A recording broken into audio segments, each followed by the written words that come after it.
Salut à tous les amis, j'espère que vous avez la forme. Le bull run sur les altcoins pourrait enfin prendre place en septembre. On a enfin les probabilités de baisse de taux extrêmement hautes pour le mois de septembre et on a une franche corrélation, comme vous pouvez le voir, entre les baisses de taux et les altcoins saison. En plus de ça, du côté de l'écosystème BTC, on continue d'enchaîner les news bullish. Du côté de la géopolitique, les choses semblent quand même être en train de se calmer, notamment du conflit entre Israël et l'Iran. Pour la guerre commerciale, on va le voir autour des tarifs de Trump. On voit les accords qui sont en train de se mettre en place petit à petit, notamment avec la Chine et du côté de l'Europe. Donc les trois gros catalyseurs sur lesquels on est très attentif depuis plusieurs mois, ils sont vraiment tous en train de s'aligner. Donc on risque très fort d'avoir un Q4 d'anthologie sur 2025. Donc dans cette vidéo, on va voir les news importantes, on va regarder aussi du côté des prédictions de prix, des zones d'entrée pour pouvoir être placé au mieux, notamment sur les altcoins quand ils vont vraiment se remettre à décoller. Et comme d'habitude, n'hésitez pas à lâcher un like et un commentaire et à vous abonner à la chaîne si ce genre de contenu vous intéresse. Et on attaque avec la vidéo. Donc avant d'aller plus loin, je vous rappelle qu'à l'intérieur du club, vous profitez d'un accompagnement personnalisé pour qu'on vous aide à créer la meilleure stratégie possible en fonction de votre profil investisseur. Vous avez accès à des portefeuilles crypto avec des points d'entrée, des points de sortie et des pourcentages d'allocation. Vous avez accès à des alphas de trading qui sont des signaux pour aller surperformer le marché et aller vous chercher un facteur croissance supplémentaire en plus de votre portefeuille. Vous avez nos algos de trading en automatique sur BTC, Ethereum et Solana pour aller vous générer des rendements passifs. Et bien évidemment, vous avez Q42 via lequel vous allez pouvoir avoir un accès anticipé sur un ensemble de nouveaux projets crypto avant leur sortie pour aller générer de super performances. On démarre du coup du côté de Metaplanet qui a acquis encore 1234 BTC supplémentaires pour 132 millions de dollars à un prix moyen de 107 000 dollars. Donc au 25 juin 2025, il détenait un global de 12 000 BTC, 12 345 BTC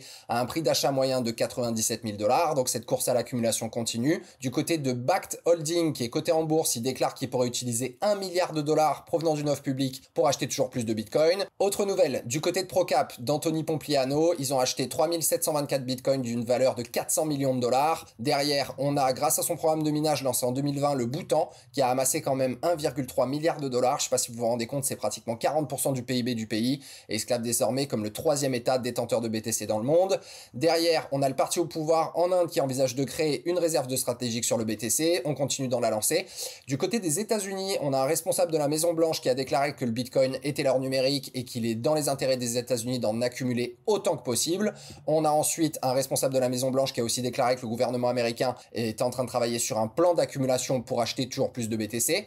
Derrière, du côté de la régulation, nouvelle importante aussi, on a l'Agence fédérale américaine du financement du logement qui émet un ordre visant à compter le Bitcoin et les crypto-monnaies comme un actif pour un prêt hypothécaire, donc hyper intéressant. On a aussi la Fed qui change complètement de cap et qui a supprimé officiellement les critères de risque réputationnel qui pénalisaient le Bitcoin et les cryptos. Donc ça aussi, notamment avec le Genius Act, c'est quelque chose qui va ouvrir la voie à une adoption institutionnelle massive et à une intégration plus fluide du Web3 dans le système bancaire américain. Du côté de la Fed, pardon, on a le président Jérôme Powell qui a aussi déclaré que les banques sont désormais libres de mener des activités sur la cryptographie. Je ne sais pas si vous vous rendez compte quand même à quel point le vent est en train de tourner fortement du côté des banques. On revient sur la guerre des tarifs de Trump. Donc on a le président Trump qui a annoncé hier la signature d'un accord commercial avec la Chine. Donc l'accord n'a pas encore été annoncé officiellement, mais a priori ça avance dans le bon sens. On a l'Union européenne qui se dit aussi prête à faire un deal justement avec les États-Unis, donc plutôt intéressant. Et au niveau des politiques monétaires de la Fed, on a du coup la majorité des membres qui estiment qu'une baisse de taux sera appropriée d'ici la fin de l'année. Et il y a Jérôme Powell qui a ajouté que les données actuelles plaident pour des taux proches d'un niveau neutre, sachant que l'inflation est quand même moins forte qu'anticipé. D'ailleurs, on a eu quand même une grosse semaine justement au niveau des chiffres macro. On a notamment eu les inscriptions hebdomadaires au chômage qui nous montrent que le marché de l'emploi il reste quand même solide. On a le PIB au premier trimestre 2025 qui est sorti négatif. Pourtant, on a Jérôme Powell qui a quand même déclaré que les États-Unis n'étaient pas en récession. Et on a eu les chiffres du PCE de l'inflation qui sont un poil plus haut que prévu. Bon, ça sûrement dû justement à l'implication des tarifs de Trump. Pour le coup, on en voit d'ailleurs sur Trueflation qu'on a une inflation qui quand même reprend un petit peu la direction du nord. Ça serait bien que ça se calme pour pouvoir justement pérenniser ces probabilités de baisse de taux. Et on en arrive sur l'événement important de cette vidéo. Donc déjà, on était à 0% de probabilité de baisse de taux sur juillet. Donc a priori, ils vont sûrement pas les baisser. Mais là, déjà, on voit que ça commence à monter aux alentours de 20%. Il y a la vice-présidente de la Fed qui justement a annoncé que potentiellement, il pourrait se mettre à baisser les taux d'ici juillet. Bon, après, ça, j'y crois pas. Mais par contre, pour septembre, vous voyez qu'on a pratiquement pratiquement 92% de probabilité de baisser les taux. Donc c'est enfin l'événement de liquidité qu'on attend tous. Et comme on l'a vu au tout début de la vidéo, un ajout de liquidité par une baisse des taux, bah, ça amène toujours sur une altcoin saison. Donc c'est ça qui nous fait quand même être pas mal bullish au niveau justement de ce qu'on pourrait avoir à la rentrée en septembre 2025. Du côté des indices US, notamment du SP500, on revient faire un nouvel ATH. Donc je sais pas si vous vous rappelez, vous avez eu le gros drop suite à l'annonce des tarifs de Trump. On fait un magnifique V-bottom et on repart en direction de l'ATH. Même chose du côté du Nasdaq, on a le dollar index qui continue de dégueuler, on a l'or qui est en train potentiellement de nous marquer un top. Du côté du marché des bonds, c'est pas la folie non plus. Donc on voit clairement que les liquidités, elles sont en train de ruisseler plutôt vers les actifs risqués. C'est pour ça que du côté SP500 et Nasdaq, on est sur un ATH, on est proche d'un ATH sur le Bitcoin, et c'est ça qui pourrait nous engager aussi à penser qu'on va continuer vraiment de prendre une pente haussière sur Bitcoin. Et donc du coup, potentiellement, si jamais on a cet événement de liquidité qui arrive avec la baisse de taux, ça devrait aussi péter pas mal du côté des altcoins. Du côté de l'index Fear and Greed, donc le sentiment de marché, on est complètement en neutre, alors que pourtant Bitcoin, il est proche de ses plus hauts. Donc justement, c'est signe aussi que le marché crypto, il est pas du tout en surchauffe et qu'on a encore vraiment de la marge avant que l'euphorie complète prenne la totalité du marché. Du côté des ETF sur BTC, les inflows continuent, c'est massif et c'est en train aussi vraiment de bien pousser du côté d'Ethereum. Hop, là, si on va faire un petit tour, on peut constater aussi que du côté d'ETH, ça pousse vraiment très très fort. Donc toujours pareil, hein, vraiment cette adoption institutionnelle du côté de BTC et d'ETH qui continue d'augmenter. Du coup, on attaque les graphes avec Bitcoin. Donc vous vous rappelez, un biseau descendant, on casse par le haut, on fait notre market structure shift, on retourne le marché, on vient faire un ATH, on rentre dans cette figure en triangle de compression là avec une belle vague corrective en ABC. On a tout de suite réintégré. Donc on est venu retravailler cette grosse zone de fair value gap en daily. On est revenu travailler cette zone là qui avait été faite à la hausse, puis breakée à la baisse.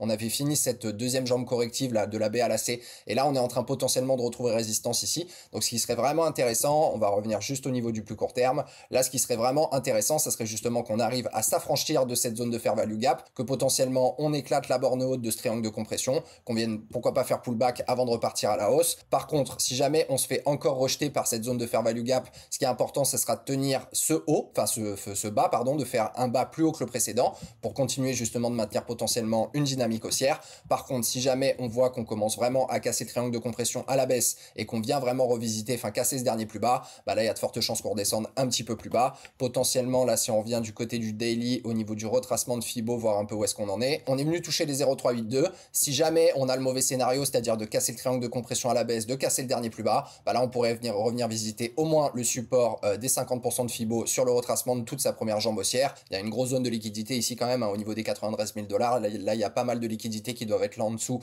à venir chercher. Donc potentiellement venir chercher, mais a priori on est plutôt quand même dans un flux d'ordre plutôt haussier. Moi je parierais plutôt à court terme pour le scénario qu'on avait vu avant, qui serait, on l'espère, comme je vous disais, de réussir à casser cette zone de fair value gap, venir s'affranchir de justement la borne haute de ce triangle de compression. Pourquoi pas faire un pullback avant de repartir plus vite en direction de la TH. Du côté de la Bitcoin dominance, bon, il y a Bitcoin qui a encore pété. Bon, c'est suite bien sûr à l'incertitude qu'on avait eue vis-à-vis de l'embrasement un petit peu géopolitique, notamment au Moyen-Orient. On a encore pété sur Bitcoin, du coup, la borne haute là de ce biseau ascendant qui est plutôt une figure de retournement haussier, hein, c'est une figure d'essoufflement haussier, pardon, et de retournement à la baisse. Donc là, ce qu'on aimerait voir, c'est vraiment justement la Bitcoin dominance venir réintégrer déjà son biseau ascendant pour venir casser ce dernier plus bas. Et si on corrèle ça, bien évidemment, à Others contre Bitcoin, je vous rappelle que Others, c'est le total market cap de tout le marché crypto en excluant justement le top 10. Et là, il est contre Bitcoin. Donc ça vous montre un peu justement le comportement de ce qu'on appelle la profondeur des alts en excluant du coup le top 10 contre Bitcoin.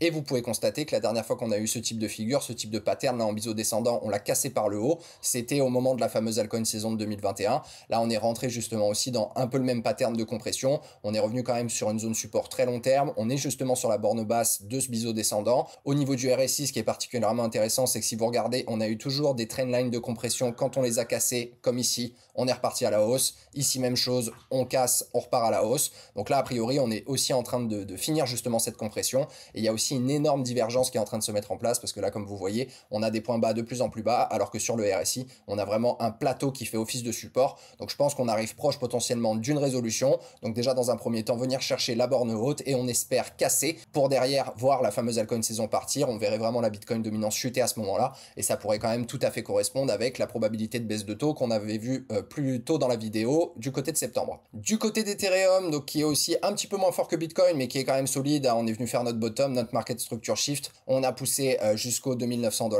On avait cassé ce triangle de compression à la baisse, on a fait un fake out, on a réintégré, on a cassé vers le bas. Et là, on trouve a priori résistance sur la borne basse justement de ce triangle de compression. On est revenu travailler notre zone de fair value gap. Donc là, ce qui serait intéressant sur Ethereum, ça serait de réintégrer le triangle pour potentiellement repartir à l'assaut justement de la prochaine zone de résistance qui globalement se trouvera au niveau des 3100 $.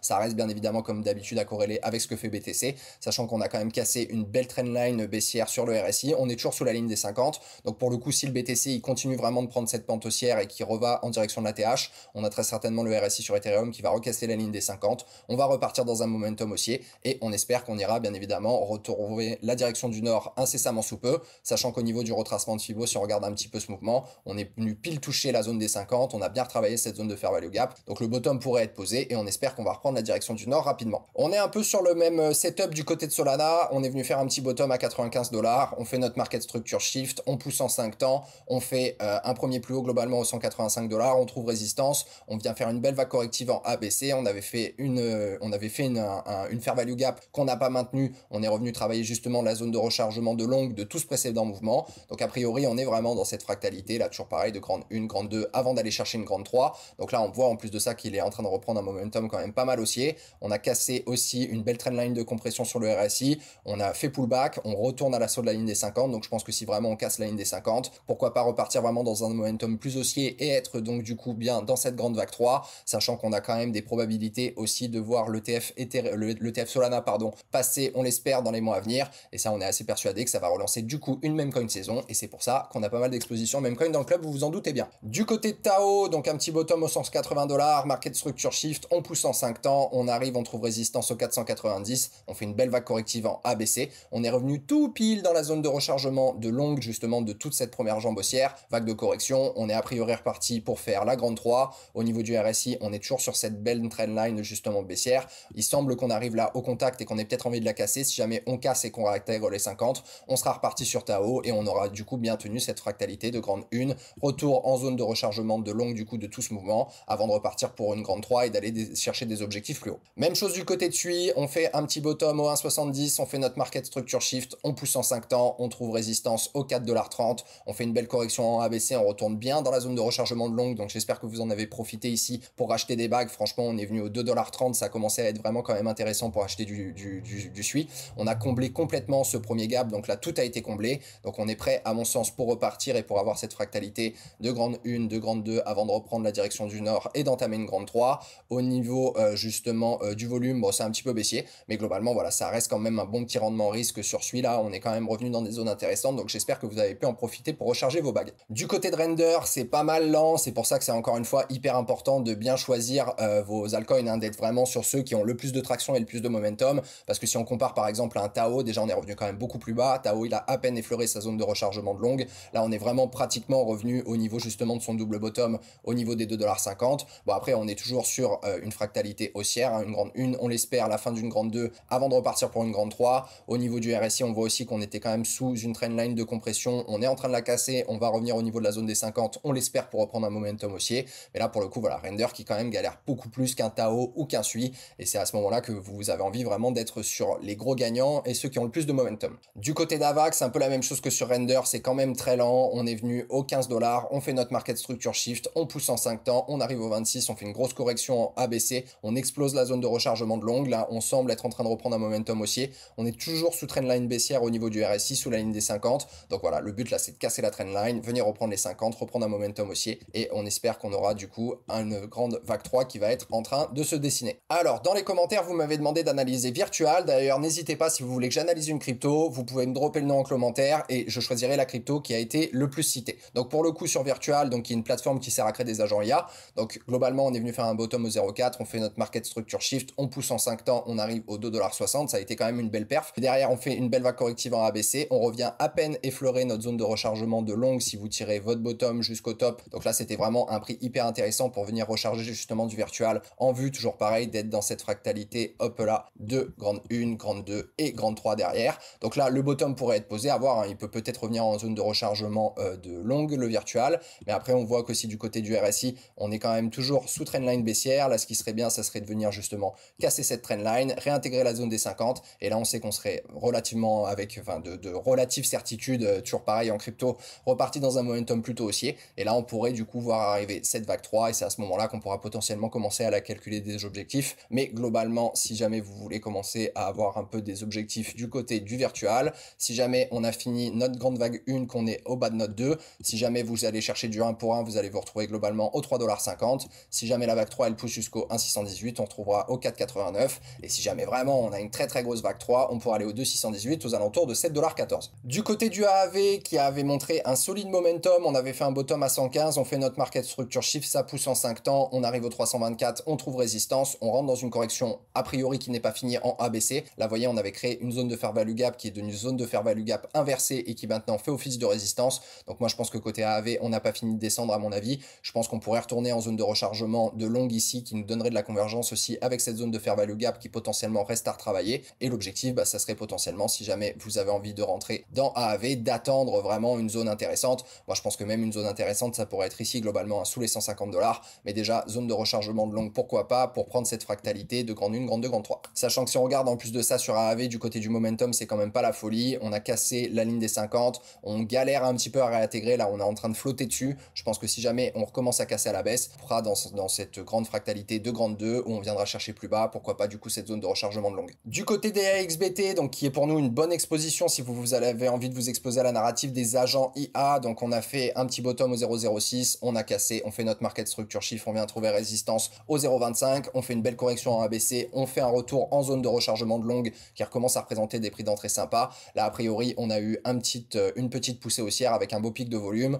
On est toujours sur une jolie trendline de compression au niveau du RSI, donc là ce qu'il faudrait c'est la casser, réintégrer les 50 et là je pense qu'on serait reparti pour notre grande 3. Si jamais le bottom est posé du côté des AXBT, c'est quoi les objectifs un petit peu à aller chercher derrière? Vous tirez toujours pareil votre prolongement de Fibo dans la tendance. Si on va chercher du 1 pour 1, on va au 0,30, 1,618, vous avez les 0,41 et si jamais on a une grosse vague 3, elle pourrait nous amener jusqu'au 0,60. Du côté de notre ami Fogg, bêta de l'écosystème Solana, c'est en train de se réveiller, on est content. Après notre belle prise de profit, ça avait été un alpha qu'on avait pris dans le club. On a pris toute la correction, on est venu réaccumuler dans le club sous les 0,04. Donc on a pratiquement chopé le pic au bottom, donc plutôt cool. Bon, au niveau price action, on avait fait un bottom au 0,023. On fait notre market structure shift, ça a poussé en 5 temps. On fait une belle correction en ABC. On est venu retravailler la zone de rechargement de longue qui a commencé à donner de bonnes opportunités pour entrer, mais vraiment le retravail de la zone support des 0,037, ça c'était vraiment le point qu'il fallait pas louper. Moi j'en ai profité, j'ai remis une énorme cartouche là à côté Fogg. Derrière, au niveau du RSI, on voit qu'on est en train quand même de reprendre une pente haussière. Faudrait casser la ligne des 50 pour acter justement la reprise de ce momentum haussier. Et a priori, on est dans une grande 1. On aurait fini la grande 2 pour reprendre derrière une grande 3 et aller chercher du coup de la performance. Si jamais on commence à se tirer des objectifs, vous avez hop là votre continuation de tendance. Donc si jamais vous allez chercher les 1 pour 1, ça ferait un Fogg au 0,13. Les 1,618, ça ferait un Fogg au 0,19. Et si jamais on va chercher les 2,618, on pourrait voir un Fogg au 0,30 sans trop de problème. Donc pour le coup, avec un Fogg au 0,30, vous avez quand même de la sacrée perf à aller chercher. Il y a déjà juste x6 à aller chercher dans la vague 3, sachant qu'il y aura une 4 et une grande 5 comme vous le savez. Du côté de Pengu, bêta de l'écosystème Ethereum, écosystème abstract, donc layer 2 d'Ethereum, ça recommence à pousser. On a fait notre première vague haussière, on fait notre market structure shift, on pousse en 5 temps, on prend résistance au 0,017, on fait une belle correction en ABC, retourne en zone de rechargement de longue qui nous permettrait du coup de reprendre une fractalité de grande 3 haussière.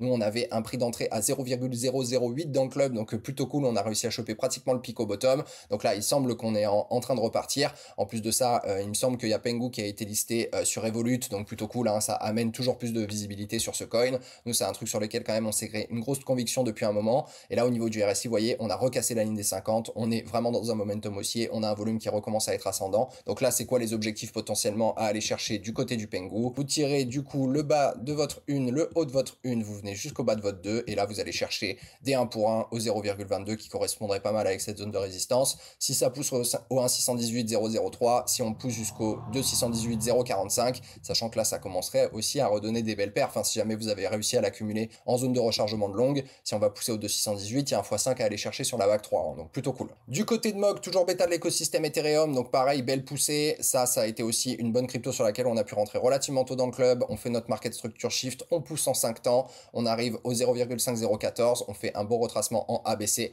on revient encore une fois en zone de rechargement de longue, comme quoi toujours pareil. Et c'est là que vous voyez à quel point c'est hyper important d'être patient, parce que si vous n'êtes pas patient, vous rentrez de façon un peu random ici, et là vous vous faites exploser, vous avez votre capital qui est en drawdown, vous avez de la pain, parce qu'en plus vous n'avez pas la possibilité d'investir votre capital ailleurs. Donc vraiment la patience, c'est vraiment la plus grosse des qualités que vous pouvez mettre en place justement dans votre gestion de vos cryptos. Donc là globalement on espère qu'on a fait le bottom de notre grande 2 pour aller chercher justement notre grande 3. Bon, a priori on a cassé une trendline baissière sur le RSI, on est en train de reprendre la zone des 50. Si on la reprend vraiment, là on repartira sur un momentum haussier un petit peu plus franche. Et là pareil, au niveau des objectifs que vous pouvez potentiellement aller chercher, c'est toujours pas le bon bouton, que vous pouvez du coup potentiellement aller chercher sur votre vague 3.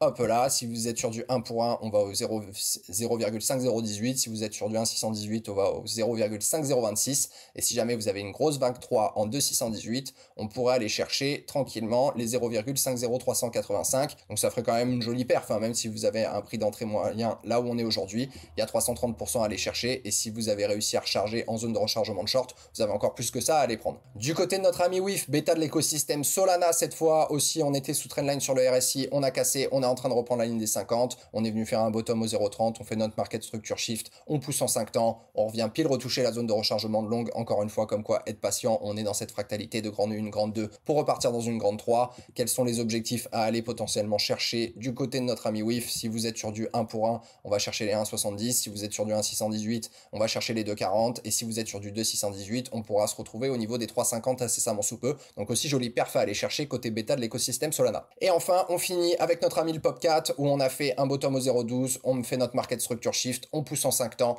on fait une correction en ABC, on revient zone de rechargement de longue, du coup on est revenu ici jusqu'au 0,23. Nous globalement dans le club en dessous des 0,3 on a commencé à accumuler, donc plutôt cool. On est en train de casser en plus une trendline baissière sur le RSI, reprendre la ligne des 50 pour avoir après un momentum haussier, ça serait plutôt cool. Et quels sont les objectifs sympas à venir tranquillement redessiner du côté de Popcat?